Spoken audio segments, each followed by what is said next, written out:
I was there when the world beneath the mountain trembled. I was there when we delved too deep. And though the halls of Khazad-dûm lie silent now, their stones blackened by fire, their echoes drowned by shadow, I carry the memory still. I am no king, no great lord of the dwarves. My name will never be carved upon a gate, nor sung by minstrels. I was only a craftsman, son of miners, one pair of hands among thousands who shaped the halls of Durin.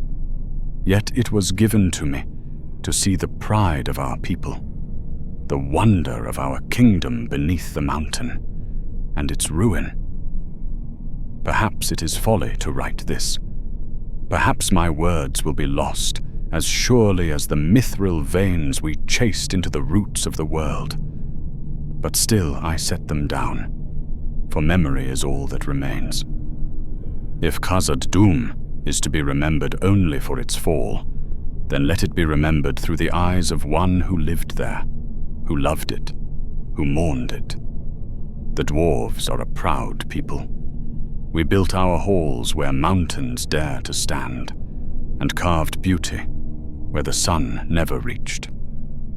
Khazad-dûm was our crown jewel. The pillars were wider than towers, carved with runes that caught the glow of crystal lamps. Bridges spanned black chasms that plunged into endless depths. Forges thundered with hammer and anvil, their firelight flickering across walls inlaid with silver and gold. Mithril, truest of treasures, shone in veins like captured starlight, threading our halls with hope and pride. We thought it eternal. Yet even in those days, whispers stirred. The mithril ran thinner than before. The veins that once yielded so freely now dwindled. The lords of Khazad-dûm pressed us deeper, always deeper, into the bones of the mountain. There is more beneath, they said. The riches of the world are waiting for us. Only dig further, only delve deeper, and you will find them. And so we did. At first, the rock yielded as it always had. But in time, there came cracks in the stone where none should be, echoes that did not belong to hammer or pick. Sometimes, when the lanterns were dim, we felt the ground shudder, as if something vast shifted far below. We laughed then, uneasy laughter to hide the truth, that we feared what slept in the dark. I remember one night in the deep warrens, when the earth groaned so loudly, the dust rained down like ash. My brother clasped my arm, eyes wide, as if he had heard a voice in the tremor. "It is nothing," I told him. But even as I spoke, I knew it was a lie, for there were tales, old even then, of nameless things that dwelt where no light had ever shone. The elders dismissed them as fancies, stories to frighten children from wandering into shafts unguarded. But sometimes, deep in the stillness, when all hammers ceased and the forges grew quiet, I thought I heard something vast breathing in the rock. I did not know then what it was. I do not know now. But I know this. Even the Balrog, the terror that drove us screaming from our halls, was not the only power beneath the Tolkien mountain, and I fear it was not the greatest, but I race ahead of my tale. Before the fire came, before the shadow stretched across our kingdom, Khazad-dûm was still alive, still glorious. This is how it ended, yes, but it is also how it began. Let me take you back to the days when the lamps still burned, when the forges still rang, when the children of Durin still sang beneath the earth, proud and unafraid. For I was there, and I remember. I was born beneath stone. My earliest memory is not of the sky, nor of any green field, but of the deep, steady song of hammers, To most it is noise, but to a dwarf it is music, the heartbeat of our people. Hammer on anvil, pick on stone, chisel on rune. Those were the sounds that cradled me to sleep and stirred me awake. That rhythm was our lifeblood, steady as the mountain itself, and as a boy, I thought it would endure forever. Khazad-dûm was my world, and I thought it eternal. You cannot imagine the scale unless you have walked its halls. To men it is myth, to elves a shadow, but to us it was home, vast beyond telling, beautiful beyond measure. Picture it if you can. Pillars wide as ancient oaks rising in forests of stone, their shafts carved with winding runes that glittered like souls in lamplight. Arches higher than any cathedral crowned the ceilings, their curves chased with gold and silver inlays that caught the glow of crystal lamps. And those lamps, crafted by skills now lost, shone softly as starlight and never dimmed, their light filling the air with a steady radiance that was neither harsh nor failing. Bridges spanned black chasms so deep that no echo ever returned from their depths. Bridges carved thin and elegant, yet stronger than iron. We dwarves walked them without fear, though travelers from other lands would tremble at their edges. Water ran through hidden channels, falling in glittering curtains into wells that never emptied, feeding pools that shimmered like mirrors. The air was cool and clean, for hidden vents carried the breath of the mountain into every chamber. I would walk hand in hand with my father to the forges, my small hand swallowed in his calloused grip, and marvel at the blaze of 100 furnaces. Sparks rose like fireflies into the air, glowing orange against the dark. The smiths' voices lifted in chant as they struck their hammers, forging steel that rang like song. Their rhythm echoed downtown the halls so that all Khazad-dûm seemed to breathe with their labor. Our markets bustled with life. Merchants spread out wares of gold filigree, silver goblets, carved gems that gleamed like fire frozen in stone. Traders from distant lands brought silks and Suisses, furs and wines. You could hear laughter in every quarter, children darting between stalls, women bargaining fiercely, old men boasting of crafts long finished. The scent of roasted meats mingled with the tang of molten metal. No dwarf who walked those markets doubted that he stood in the heart of the world, and at the root of all this wealth lay the treasure that made Khazad-dûm unrivaled, mithril. True silver, light as a feather, yet stronger than steel, gleaming brighter than moonlight. A single ring of it was worth more than kingdoms of men. In those days, the veins still yielded their bounty, though less freely than in the elder years. Still, I saw it once or twice, a seam running like a star-lit vein through the rock. Its glow was so pure that even the hardest dwarf would pause, heart-struck silent, as though in the presence of something sacred. I apprenticed first as a stone cutter, shaping blocks for bridges and columns, before taking up the craft of metalwork. My hands grew hard, my back strong, my pride fierce. We dwarves are born to labor, and to labor well. To shape raw earth into beauty was joy, not burden. I carved runes on door frames, wrought hinges so smooth they swung at a breath, hammered blades that rang sharp and true. I was a craftsman, no more and no less. Yet I thought myself part of something eternal. For all our pride, we were not without merriment. We sang loud in the drinking halls, our voices echoing like thunder. We told tales by firelight, tales of Durin the Deathless, of dragons slain and treasures won. We danced in our heavy boots until the flagstones quivered. We dwarves are not elves, pale and distant, we are flesh and blood, full of laughter as well as labor. And in those days, I laughed often. Yet even then, whispers stirred. The richest mithril veins grew thin. Some shafts produced little more than dust, where once they had shone like captured stars. The lords of Khazad-dûm pressed us deeper, always deeper, into the bones of the mountain. There is more beneath, they said. The world is rich, it only waits to be claimed. Delve further, dig deeper, and you will find it. So we did. At first, the stone yielded as it always had, hard but willing, singing beneath the pick. But in time, strange signs appeared. Cracks ran jagged through the rock, as though lightning had been frozen into stone. In the deeper shafts, the air grew hotter, drier, though no forge lay nearby.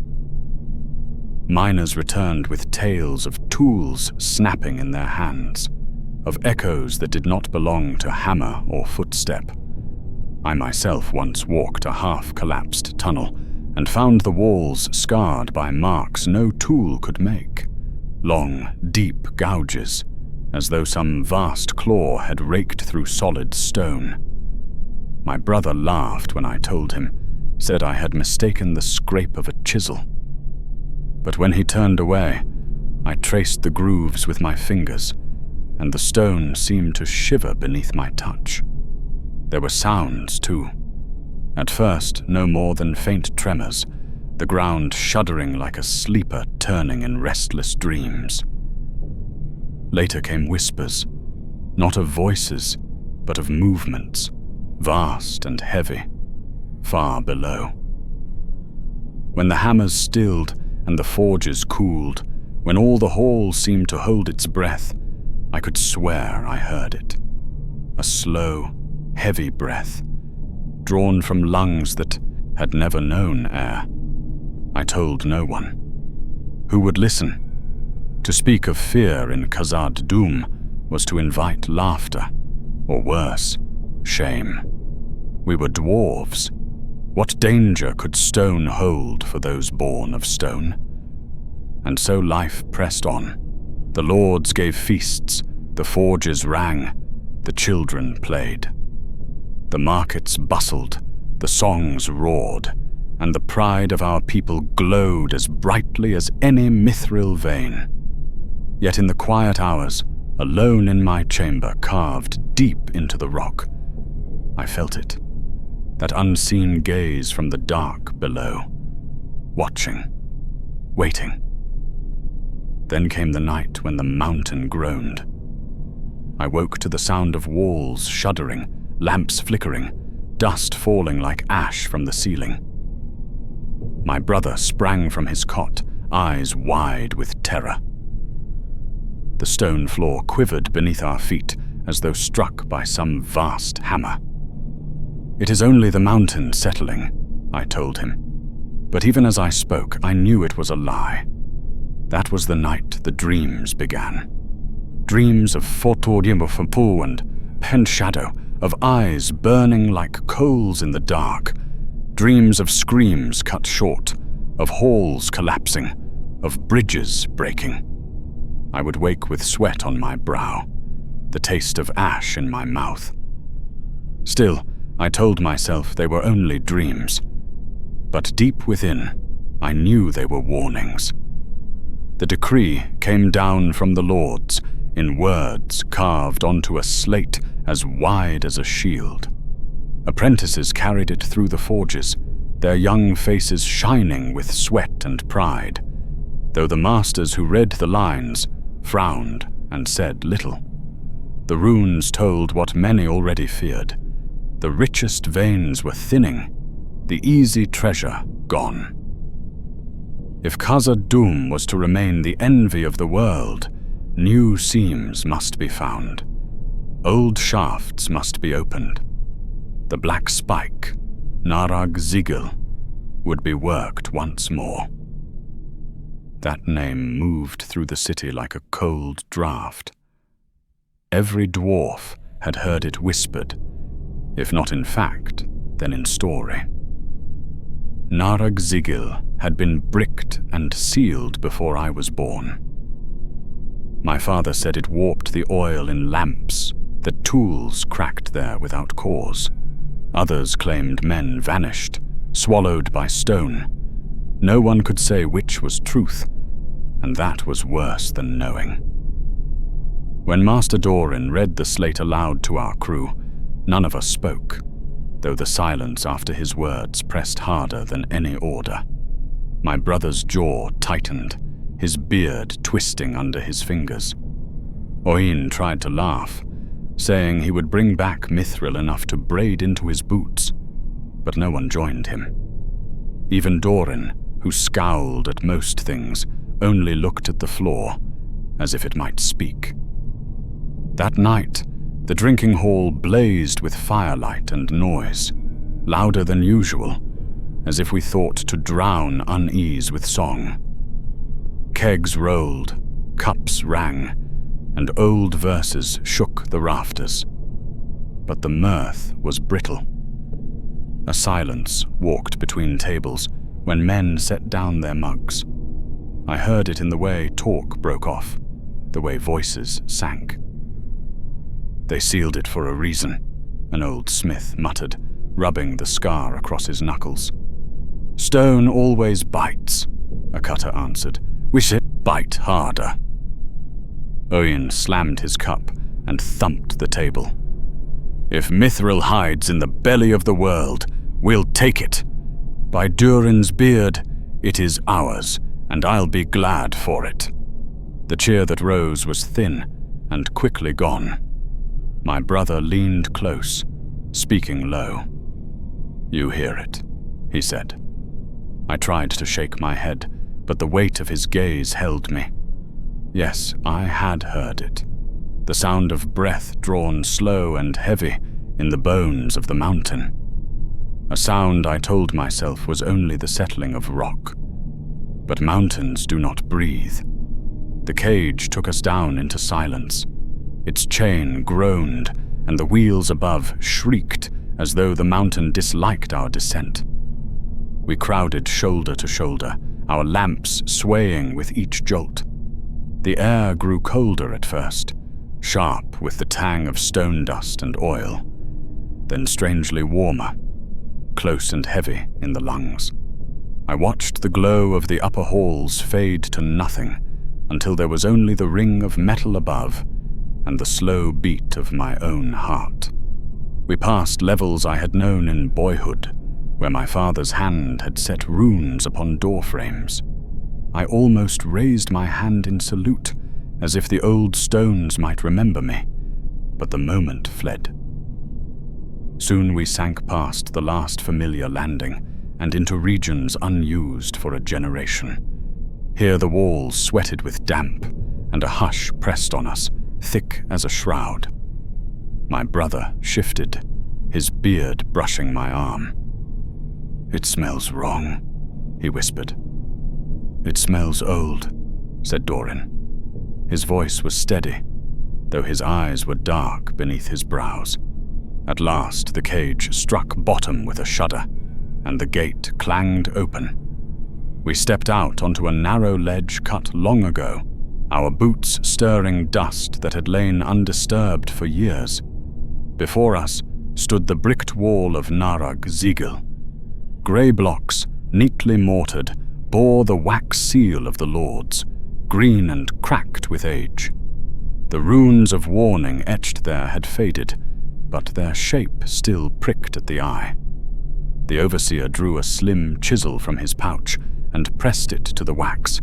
It came away in a single brittle sheet, curling like dead bark. He tucked it into a second pouch, tying the mouth twice, as if to guard against more than mere loss. No one spoke. Even Oin, usually eager with a jest, only licked his lips and tightened his grip on the lamp he carried. We set to work. Bars and hammers rang as we pried loose the first block. It slid forward with a sigh, leaving a black mouth in the wall. A stale wind drifted out, warm and dry, carrying a scent like coins long buried in leather. One by one, we pulled the other stones away, until a passage opened, tall enough for a stooped man to walk. Doran lifted a torch, though our lamps burned bright. "Torches," he said. "Oil runs true, but fire knows the truth of air." We lit 3, their flames wavering in the stillness. The overseer motioned, and we went forward. The first chamber beyond was not ruin, but order. Tools hung neatly on netegs, their iron heads spotted with rust. A coil of rope lay coiled in a bin, as round and tight as a sleeping serpent. On the wall, a tally slate still bore runes, scratched by a cautious hand. Stopped. Faltered. Heat. The words settled in the stomach like a stone. "It was left ready," my brother murmured, as if they meant to come back. "They did not," Doran said. He set the torch high and peered into the dark throat of the tunnel beyond. "We go where they would not." No one argued. We dwarves are stubborn as the stone itself, and orders weigh heavier than fear. Still, as we passed into Narag-Zigil proper, I felt the hush close over us. It was not the silence of empty halls, but of something listening. It happened on the 4th day. We had cleared a fall and begun to cut upward, chasing a thin seam that gleamed faintly in the lamplight.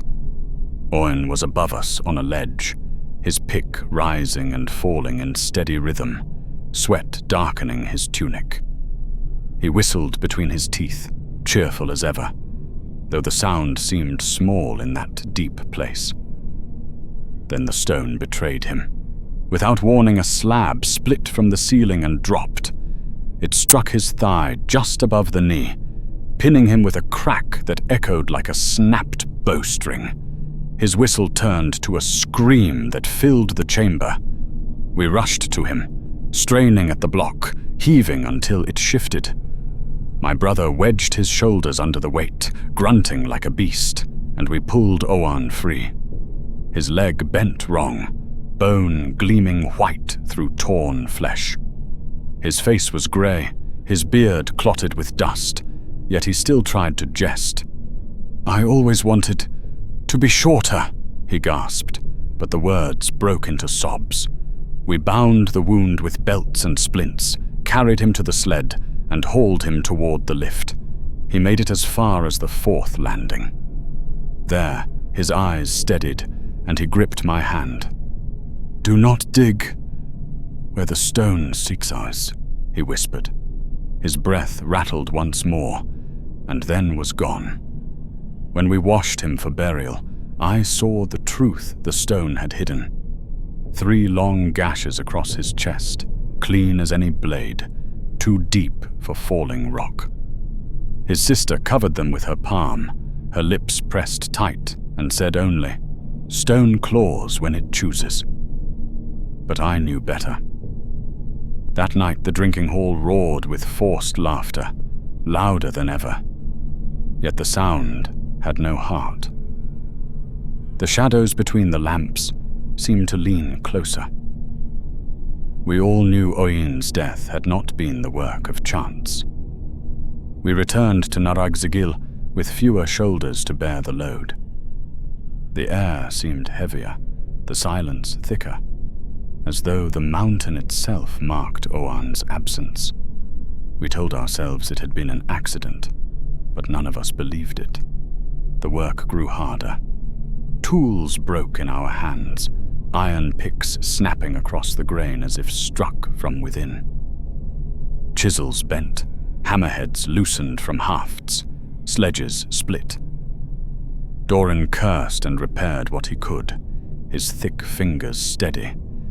but even he muttered under his breath when the fourth handle shattered in a day. The air was worst of all. It pressed close on the chest, dry and stinging, yet reeking of damp rot. Our lamps burned with strange edges. The flames leaning through no draught stirred. My brother spat into the dust and wiped his mouth. "It is as if the mountain breathes on us," he said. None answered. On the 8th day, we struck through a thin wall of shale, and the stone exhaled. A rush of air burst out, hot and choking, laced with the stench of brimstone. The flames flared tall, guttered, and died. Darkness fell like a hammer.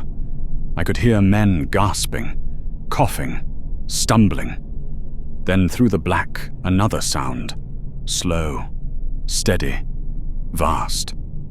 A long inhalation, deeper than any cavern, followed by a shuddering release. Breath. We froze. No one spoke. Even Doran's rasping breaths were held back, as though he feared to be answered.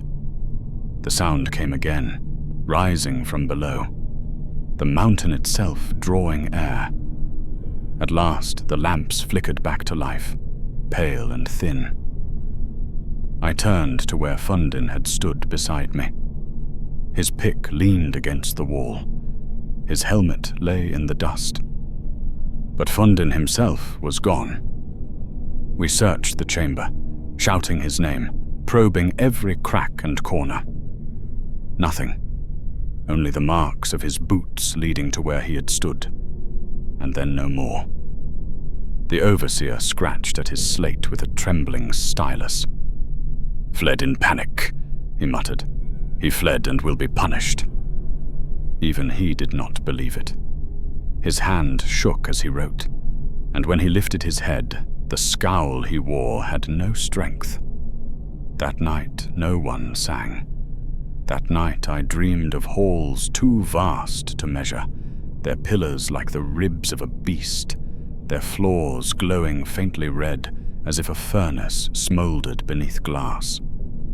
In the dream, I walked alone, my boots echoing into silence, until the silence itself seemed to move. Shadows stirred, and eyes opened in the dark, eyes like coals that did not burn but consumed. I woke with a cry on my lips and sweat chilling in my beard. My brother's hand was on my shoulder. "You cried out," he whispered. The lamplight made his eyes look hollow. "It was nothing," I lied, but my hands shook. The dreams did not end.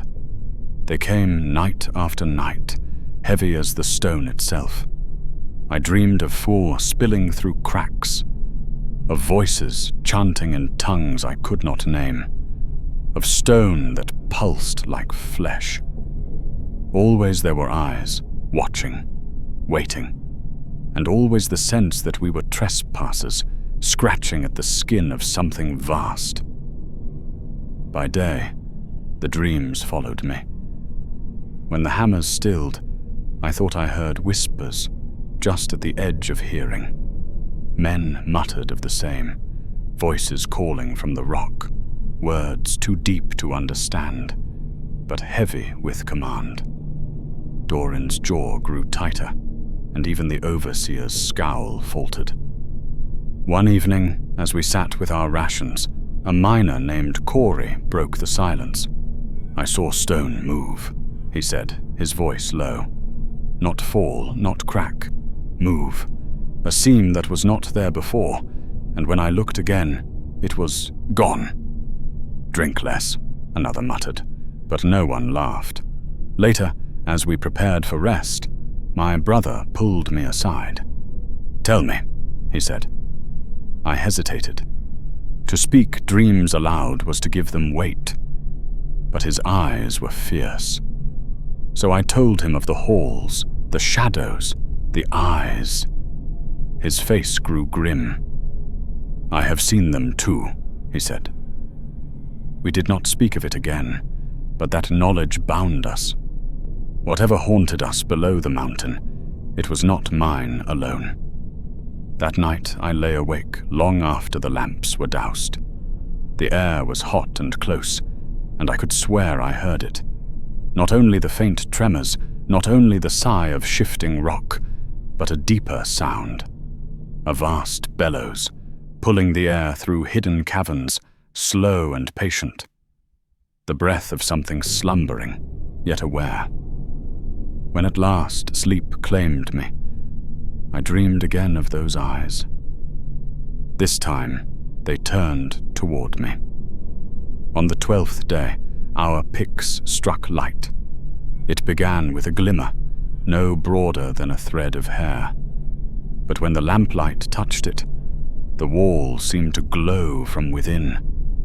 The cry that rose from our throats was not planned. It burst from us like a dam breaking. Mithril, true silver, pure and perfect, the dream of every dwarf. We pressed forward eagerly, chisels ringing, sledges thumping. The seam widened, running like a vein of starlight through the stone. Even Doran's dour face broke into a smile. "There," he said, his voice thick. "Proof the mountain still loves us." The overseer scribbled furiously on his slate, muttering the tally as if each rune was a coin in his hand. For a time, fear was forgotten. The chamber rang with song. We sang old verses of Durin's crown, of mail so light it floated on water, of gates that shone brighter than the moon. My brother's voice joined mine, strong and clear. For that hour, we believed again in the unbroken glory of Khazad-dûm. But joy cannot mask truth for long. As our sledges filled with shining fragments, the ground shifted beneath us. Not a sharp tremor, but a long, slow heave, as though the mountain were drawing a breath. Dust rained from the ceiling. The lamps leaned, their flames bending toward a fissure that split the floor. From that crack seeped a glow, faint but unmistakable. Red, like embers hidden under ash. The heat rolled out in a wave, curling through our beards, making sweat bead on our brows. The song faltered. "What is that?" whispered Corey. Doran set his hand on the stone, his brow furrowed. He did not answer. The fissure pulsed once, a shiver of light that seemed to beat in time with some hidden heart. Then the sound came. Low, round, vast. A single stroke like a drum beaten far away, yet close enough to rattle the marrow. My teeth ached with it. My scars tingled as though newly made. We froze, listening. The silence that followed was worse than the sound. Then it came again. Steady, certain. My brother's grip closed hard on my sleeve. His lips formed the words without sound. "It is waking."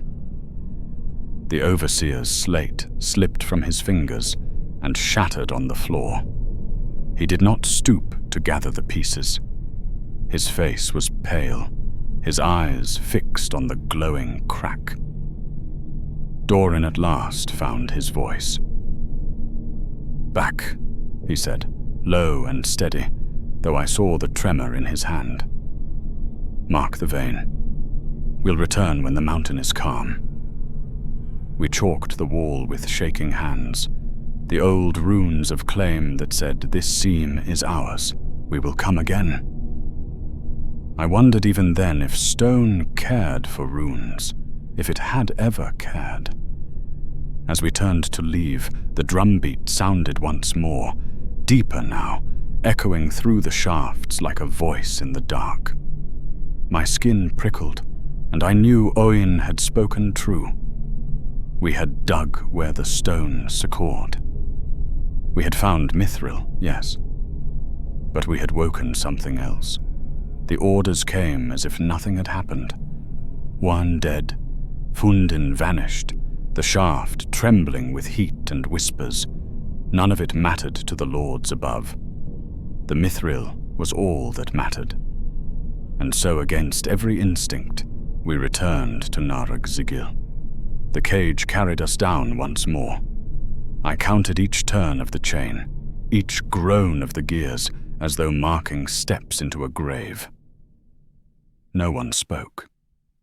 Even Oin's absence weighed heavier than words. My brother's hand gripped the railing so tightly, the knuckles gleamed pale in the lamplight. Doran stood silent, his jaw set. The overseer alone still scowled, though I saw the sheen of sweat on his brow. The chamber was waiting for us, as though it had never slept. The chalk marks we had left glowed pale on the mithril seam. But none of us looked there first. Our eyes went instead to the fissure in the floor. It had widened. Where once a thread of red had gleamed, now a mouth of flame sighed faintly upward, hot enough to singe our brows. We set to work nonetheless. Picks rang, sledges groaned, chisels sang. But no song came from our throats. Only the sound of labor filled the air, and even that seemed thin, as though swallowed by something unseen. The mithril glittered, pale and pure, yet every gleam looked dim beside the pulse of red in the crack below. Hours passed, though they felt like days. Sweat ran into my beard. The stone underfoot seemed to shift as if alive. My brother muttered, "It is watching." I hushed him, though the words chilled me. By the third day, the tremors grew worse. They came not as sudden shocks, but as slow, rolling heaves, like a sleeper shifting uneasily in bed. Dust sifted from the ceiling, sprinkling our shoulders. The sledges rattled, spilling chips of silver. Once, as Doran steadied a lamp, a deep boom echoed through the stone. Not hammer, not collapse, but something deeper. It struck our chests, made our teeth ache. We froze, every man holding his breath. When silence followed, we exhaled as one, but no one laughed. That night, my dreams grew fiercer. I walked again in vast halls, their pillars ribbed like bones, their floors glowing red as embers. Voices whispered in tongues I could not name. Shadows stirred and eyes opened, turning toward me. I felt heat scorch my skin. When I woke, I smelled smoke, though no fire burned nearby. My brother sat awake, staring into the dark. "You too?" I asked. He nodded, his lips pressed thin. We spoke no more. On the 7th day, disaster struck. We had driven a narrow tunnel along the mithril seam. I was striking the wall when the floor heaved beneath me. A roar split the air as stone cracked above. With a crash, part of the ceiling fell, crushing 2 men where they stood. Their cries ended in an instant, buried under rubble. Panic spread. Men dropped tools, scrambling for cover. The overseer shouted for order, but his voice cracked. Dust filled the air, choking us, blinding our eyes. I stumbled, my brother's hand clutching mine. When at last the rumbling stilled, we coughed and staggered to our feet. In the settling dust, the fissure gaped wider. Red light poured out, pulsing like the glow of a forge. Heat washed over us, so strong it burned our throats. And then it came. The sound we had dreaded, the sound that had haunted our dreams. A drumbeat, low, deep, vast. Once, twice, thrice, each stroke shaking the marrow of our bones. "The mountain lives?" Corey whispered, his face pale. "No," Doran said grimly. Something within it lives. We should have fled then. Any sane people would have. But the overseer, his face white and slick with sweat, shrieked at us to keep working. He waved his slate like a weapon, runes scrawled in a shaking hand. "Dig! Dig! Curse you! The mithril is ours!" No one moved. The mountain had spoken louder than any man. Then the fissure split open. With a roar like thunder, the floor tore apart. Fire blazed upward, blinding us, searing the hair from our beards. Shadows leapt across the walls, vast and formless. We staggered back, shielding our faces, our cries lost in the roar. And then it rose. First a shape of smoke, vast wings unfurling to brush the ceiling.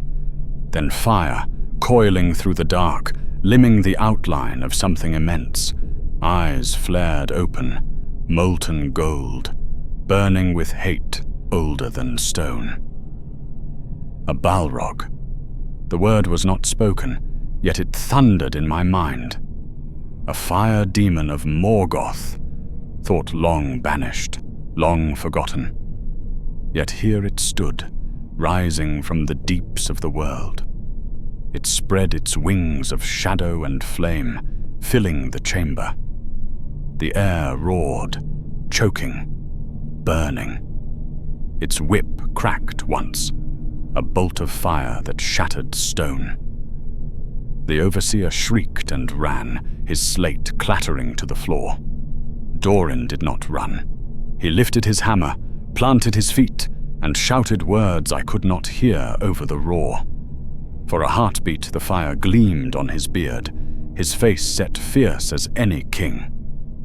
Then the Balrog's gaze fell on him. The flame surged. When it drew back, only blackened rock remained. "Run!" my brother cried, dragging me by the arm. We ran.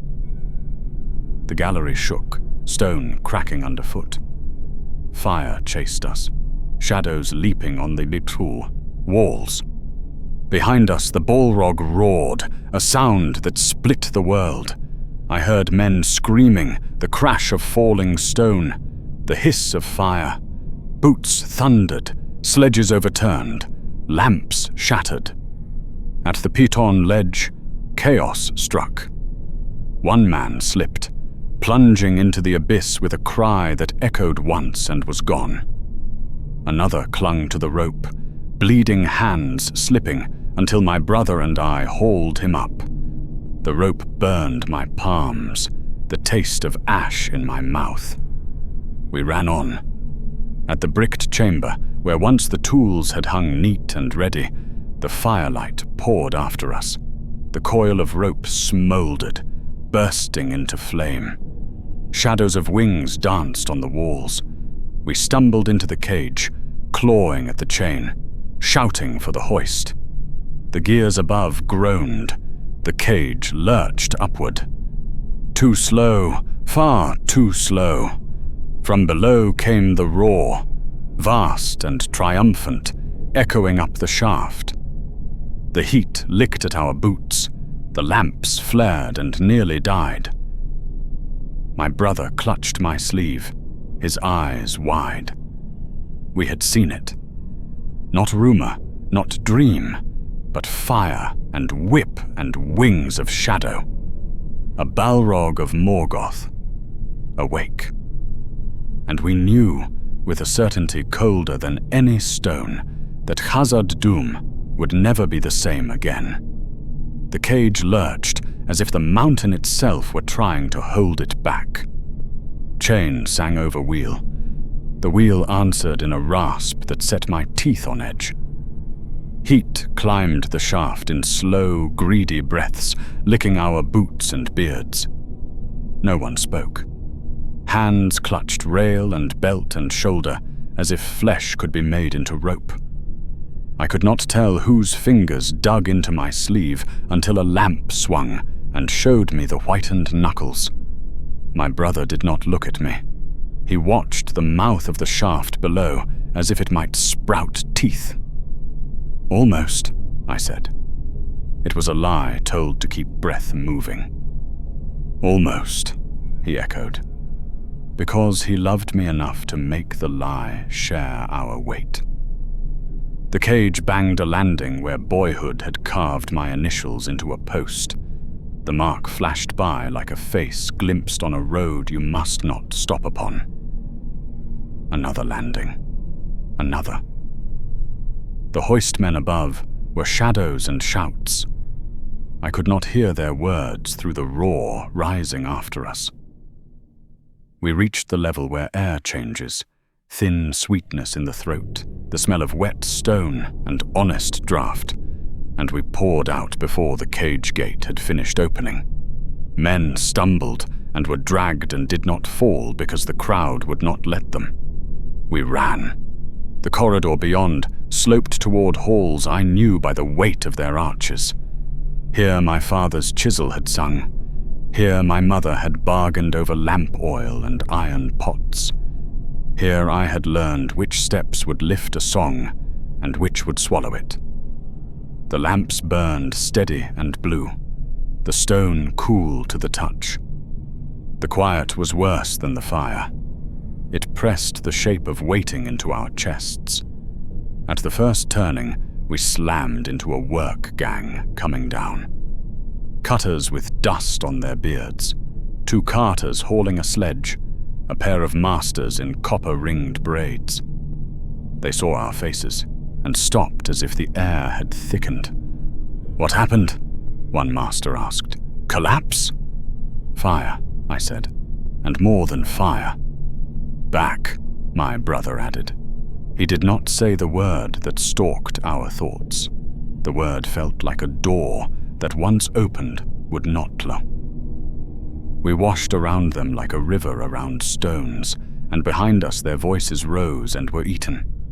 Somewhere ahead, a bell took up its slow toll. Not feast, not counsel. The old cadence that calls the living to stand where the dead will be counted. The Hall of Scales was a long place where ore was measured and tallies struck. Its lamps hung high so that shadow had few places to hide. Its tables were thick-top oak, scarred by 100,000 weights. Now the hall heaved with bodies.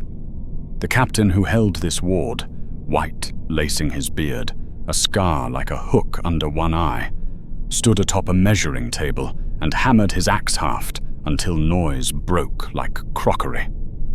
"Quiet!" he roared. "Narag-zigil, who comes up from the black spike?" "We do," my brother said, and the hall leaned toward his voice. "What did you bring up?" the captain demanded. "Mithril? Men wounded? Speak sense." "Not mithril," I said. My tongue felt thick. "Not a fall. The deep has woken." "Woken what?" the captain pressed. "A Balrog," I said. The word did to the air what the fissure had done to the floor. Sound fell through it. "Old tales," a man muttered. My brother held up his hands. The hair was singed crisp, the skin blistered. "We saw it," he said. "Fire and shadow with a whip like thunder." The captain's face altered the way old steel does when it takes a new temper. He nodded once. "Then we do not wait to argue." He pointed, naming names like a craftsman choosing tools. "You, line at the Narag-zigil junction. Shields and spears. You set the locks, flood the lower works on my word. You, run to the east warders and bar the third port. No one goes down to fetch their dead. Do you hear? We keep the living. You too." He jabbed his axe toward us. "You know the way. You guide." "Aye," we said together. We ran, and he ran with us.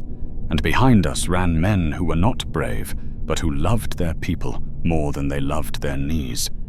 Heat breathed in drafts along the floor, mapping the cracks our fathers had read, as if the mountain were learning to speak our language. At the first junction, the captain set a line. A dozen dwarves shoulder to shoulder, shields locked, spear butts wedged, 2 with great hammers standing behind. He took the middle place, where first breaking always comes. "We hold until we break," he said. "Then we hold the next place. If you run past me so I can see your shame." We went on. At the second bend, he left Heki, fine-fingered smith, who made hinges you could move by breathing, on a step with a hook pick and a quiet grin. "Tell Ayesa I kept my edge," Heki said, and then he was part of the wall. The lowest lock crouched at the lip of the shaft like a crouched animal of bars and sockets. The captain and 3 more shouldered the wheel. It dropped with a note that ached in my teeth. "If that does not slow it, nothing we built will," he said. He put his palm to the iron, as if to feel the answer. The mountain answered with a shiver that ran up from the soles of our boots to the roots of our teeth. Dust sifted, the lamps swayed. Then the drumbeat came. Not loud, vast. Once, twice, thrice. A measure that felt older than numbers. "Back," the captain said, softer, as if not to wake a child already rousing. We fell back by files to the second lock. Even the air seemed to retreat and then surge forward again, a tide governed by another moon. Steam burst from vents we had forgotten were there. We threw our cloaks over our heads. Boiling breath clawed at lungs and crawled out again, shuddering. A man staggered out of the white and fell. We set him by the wall and crossed his hands over his chest and did not give his axe a name. Names were for when there was time to sing. Through a grate high in the wall, Red moved like a thing learning to walk. Iron bars swelled, then bent like reeds. The grate became a mouth. The mouth breathed heat. "Next lock!" the captain bellowed. "Pairs, move!" We yielded the way dwarves yield, measured, reluctant, keeping score of every stone we promised to take back later. At the third lock, the floor trembled in pulses. A whip crack wrote white ruin across rock. Shadows arrived before their owner, wings of dark that made the lamps look foolish. A spear went in under that wing. The Balrog shuddered, and for one heartbeat, the world remembered what the word pain meant to it. Then the spear glowed and drooped, and the man who had set it smiled like a boy who has hit a mark, and flame wrapped him in a lesson none of us wanted to read. We could not hold. We could only cost. "Back again," the captain said. Blood trickled from a line under his helm in a thin red thread. He wiped it away with the back of his hand, as if tidying his workbench. We fell to the west coursing, where water from 3 wells runs its race toward gardens and washing halls. Here, a runner met us, hair loose, eyes wide. "The south ward won't bar," he gasped. "Their dead are below. Tell them if they open for the dead, they bury the living," the captain snapped. His voice had the bite of a chisel struck true. "Send me their names, alive and stubborn, or dead and wise." We bent the sluice gates at the scales, leather over hands, iron squealing, water shoving itself where it had not meant to go. Somewhere below, a roar changed its alphabet to steam. The heat swelled and folded and came on again. "It buys minutes," my brother said. "Minutes make children grow," the captain said. "Up." We climbed a tight stair and took a notch behind the hall of the hammerers. A boy's chalk game lingered on the floor. Squares so old the chalk had become stone itself. We crossed it in 3 strides and did not step wrong. The roar followed. Not near, not far. Choosing. We came out at the rear ledge of the second bridge. The span was no grand song of stone, only 2 laid blocks on a cunning arch, crossing a cut so black even dwarves do not play at dropping pebbles there to hear how long echo takes. On the far side, a stair curled up toward the hearth halls and the houses of waking. Between us and that stair was air and the habit of stone. Go, my brother said. Together would have been folly. One at a time was madness, shaped into something like craft.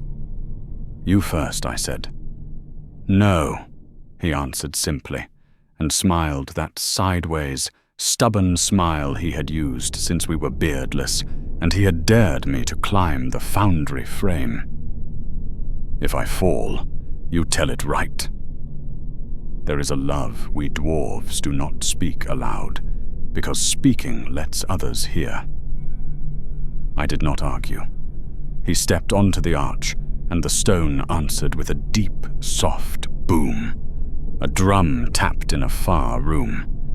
He set his boots where forces agree, not on the edge where pride makes men show off.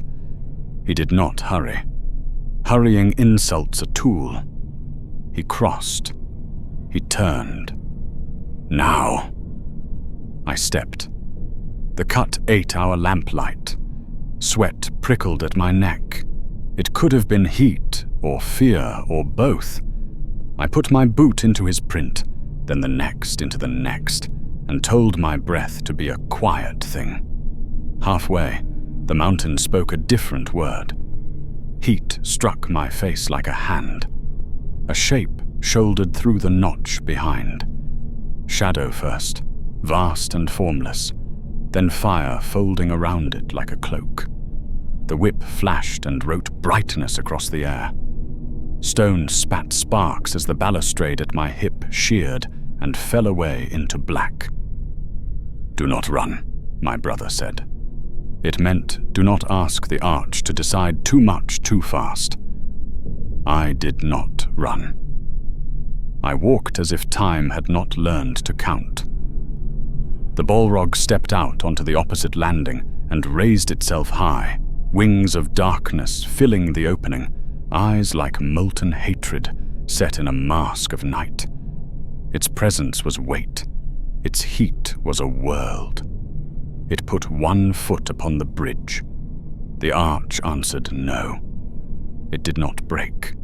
Not then. But a sound climbed through the soles of my boots that told me the span had made a promise to itself. Ask me again, and I will not hold. I crossed the last 2 paces in the longest time a man has ever known. My brother's hands closed on my forearms and swung me into the stair mouth. He did not let go until the stone under my feet remembered me. The Balrog took another step. The bridge hummed like a great harp string drawn too tight. It held. Run, my brother said, and this time he meant speed. We climbed, turning where the masons had left niceties in hidden curves only other masons would ever praise. Behind us, the bridge decided what it had promised to decide. The sound of falling stone went on so long, I began to hope for numbers to count it with, and stopped because hoping was foolish work. We burst into the hearth halls, wide tables, high rafters, the smell of meat and arguments ground into the beams by centuries. It was full to bursting. Families clutched bundles. Elders leaned on spears they had thought never to lift again. Children looked at everything with the clear eyes of creatures that have not learned what not to see. Eastward, a warder bellowed. Eastward to the inner courts. Bar the west when you pass. They won't, my brother said, not unkindly.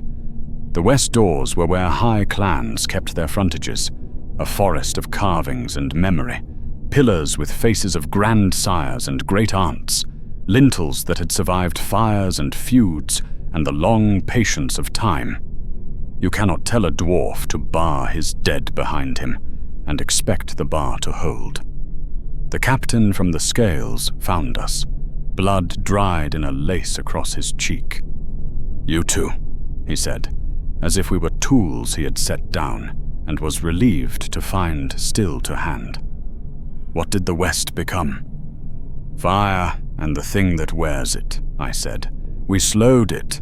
We did not stop it." "Good," he said. He meant it. 2 breaths purchased, 10 bought elsewhere, a sum that might be enough to make a child a mother someday. "Order the West sealed," my brother said. I did. He looked out across the press at the doors banded with iron and inlaid with copper vines. "They disobey." "Then we seal it for them," my brother said. The captain smiled like a man who recognizes his own stubbornness in another and is comforted to see it is not unique. "Come," he said. The crossbeam that bars the west is a piece of heartwood wrapped in iron. We shouldered it together. Captain, 3 warders, my brother and I, and lifted it out of its cradles. It weighed like regret. The crowd flowed under.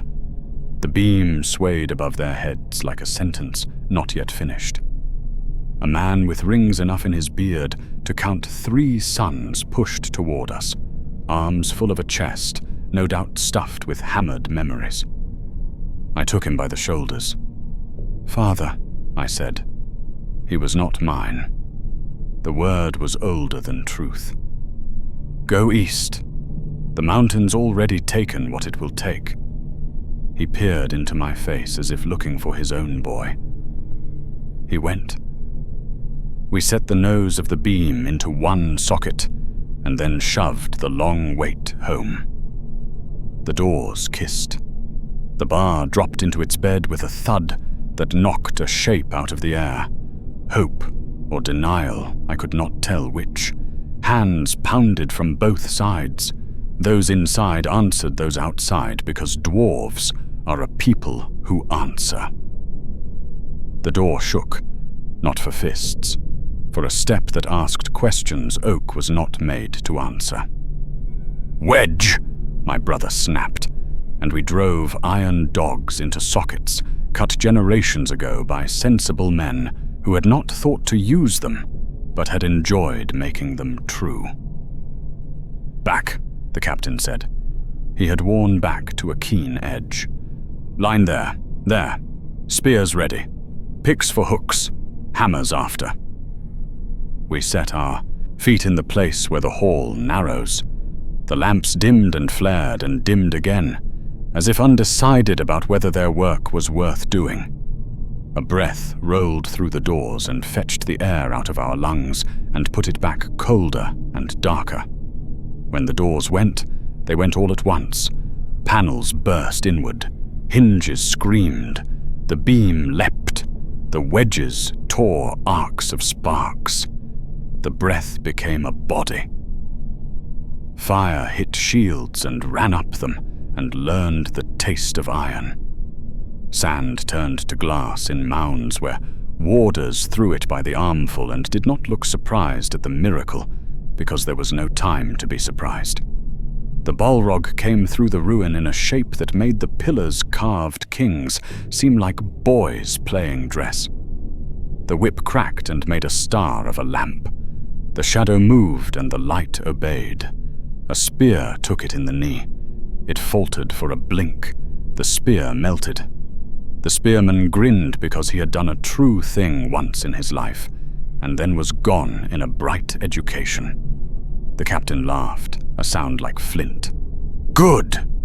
He stepped into the gap the spear had made and put his axe where stubborn wood and stubborn stone try to part. Heat took the axe head and the flesh of his hand. He did not open his fingers. He shouted "Back!"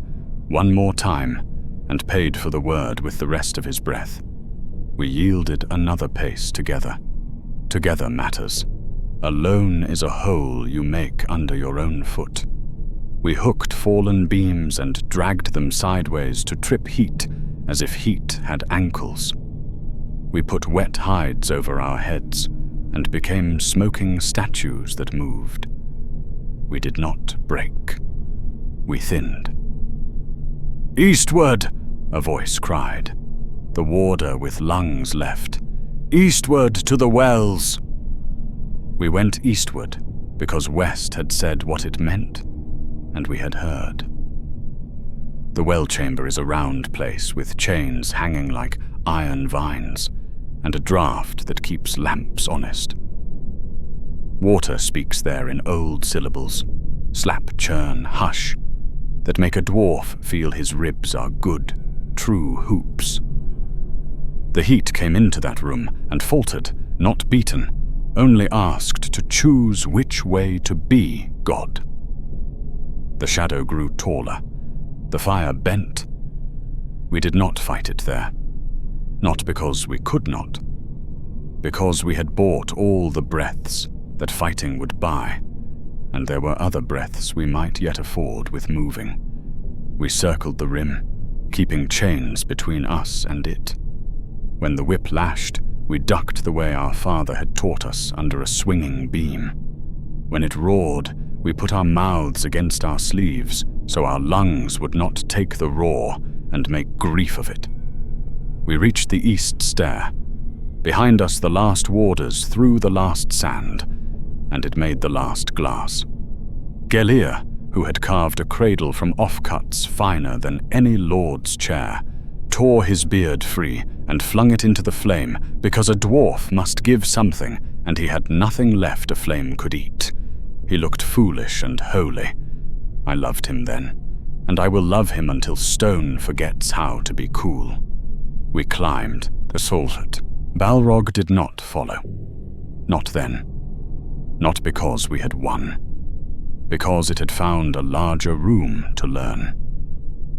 We burst into the houses of waking, lanes and stoops and hearths and hooks, lined with the aprons of work, paused but not finished.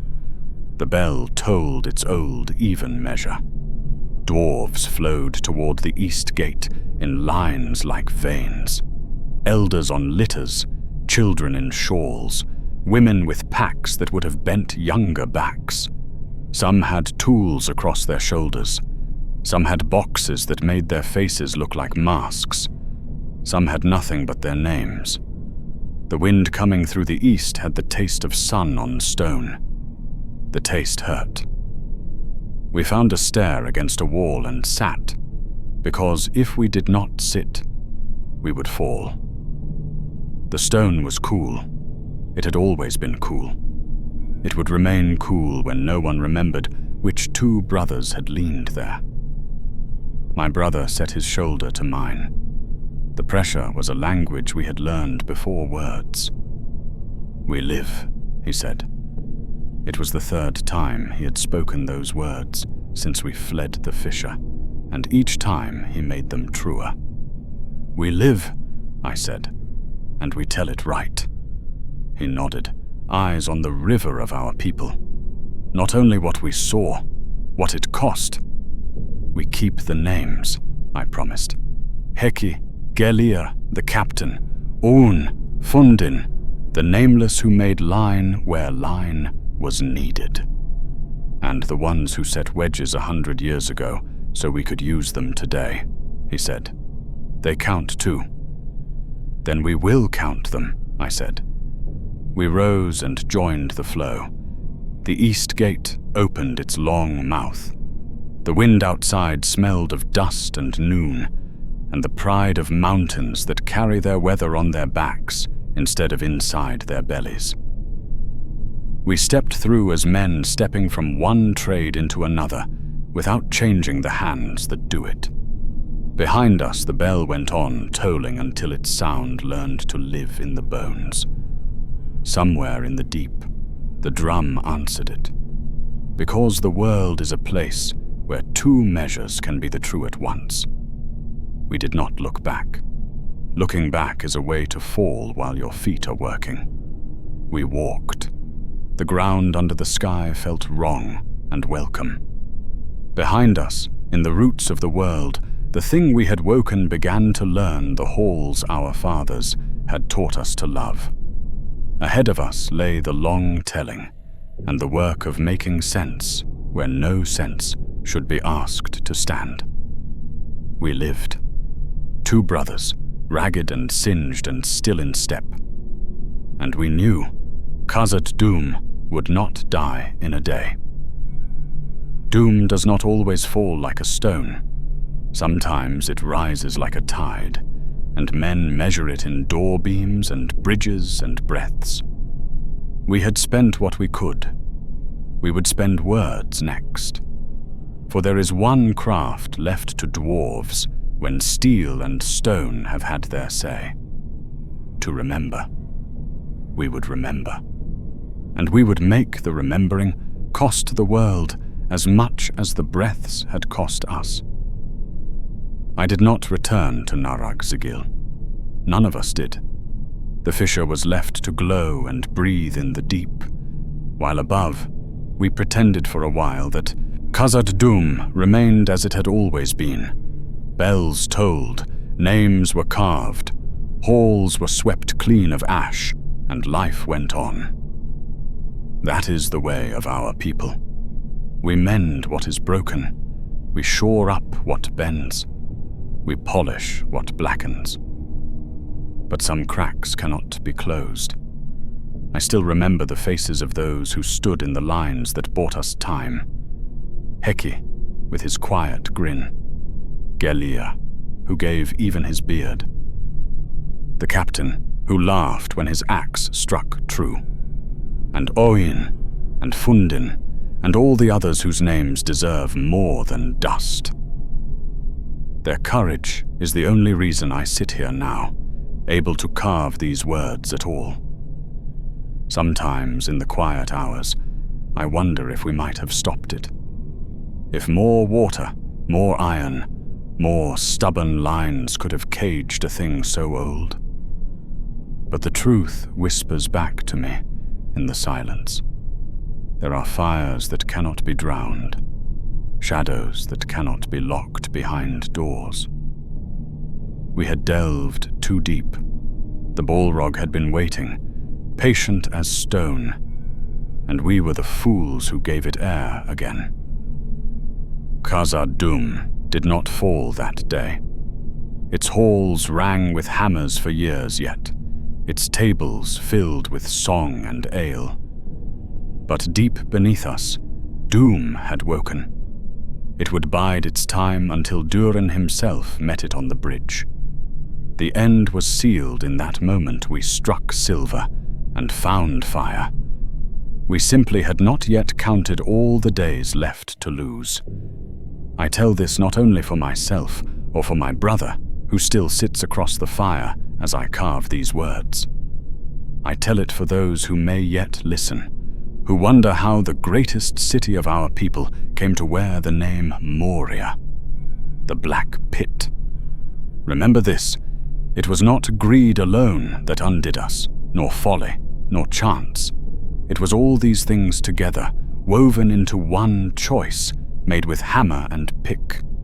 We asked the mountain for one treasure too many, and the mountain gave us back its oldest secret. So if ever you hear the drums of the deep, or dream of eyes that burn in shadow, remember Narag-sigil. Remember the names of those who bought your breaths with their own. And remember that even stone keeps count. If you have walked with me through this tale, if the halls of Khazad-dûm have echoed for you in the telling, then stay a while. There are more stories yet to carve, more whispers from the deeps and the high places of Middle-earth. Subscribe to the channel and return when the next tale is ready. Together, we will keep the memory alive, even in shadow.